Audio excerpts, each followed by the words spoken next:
Hey guys, Johnny B here and bringing you another episode number ones where I bring you the number one songs from the Billboard Hot 100, Hot 100 Airplay charts, radio and records charts, and the top 40 mainstream chart when applicable.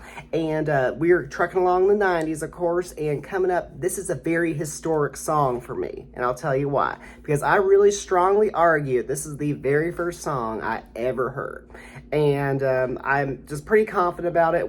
The story behind it's, it's a very primitive memory of mine, so it's not going to be that entertaining, but I just remember being in the back seat of my parents' car, and it was playing, and I just remember hearing that, so I think it's just really one of the earliest introductions I had to popular music. So in essence, I wouldn't really be here as a music lover or a music enthusiast without this song. I strongly would argue that. And of course, I'm talking about Roxette's It Must Have Been Love.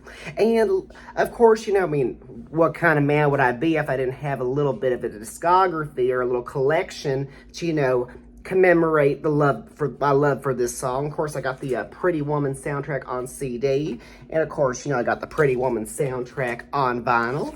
And, more importantly, one of my very favorite compilations I ever owned. This compilation changed my life. It was like the first time I ever experienced nostalgia. I bought this at a CD store in Mexico City in Interlomas. It was that's the commercial center, or the mall, what they would call there, the commercial center.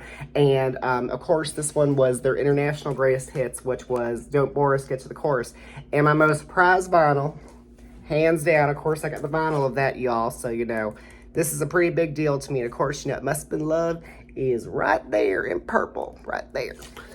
And, the thing is just to kind of get Pretty Woman out of the way, I don't even like Julia Roberts, nor do I like Richard Gere. But you know what? They kind of are partly responsible for, my love of this song.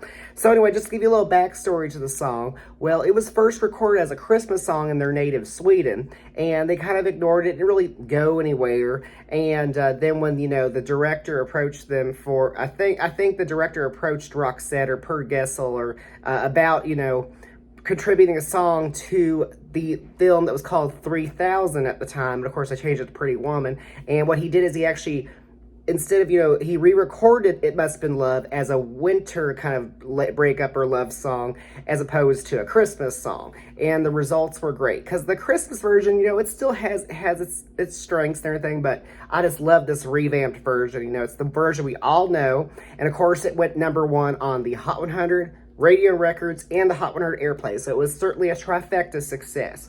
And everything about it, I just love that percussion that's just so demanding. You just hits you instantly.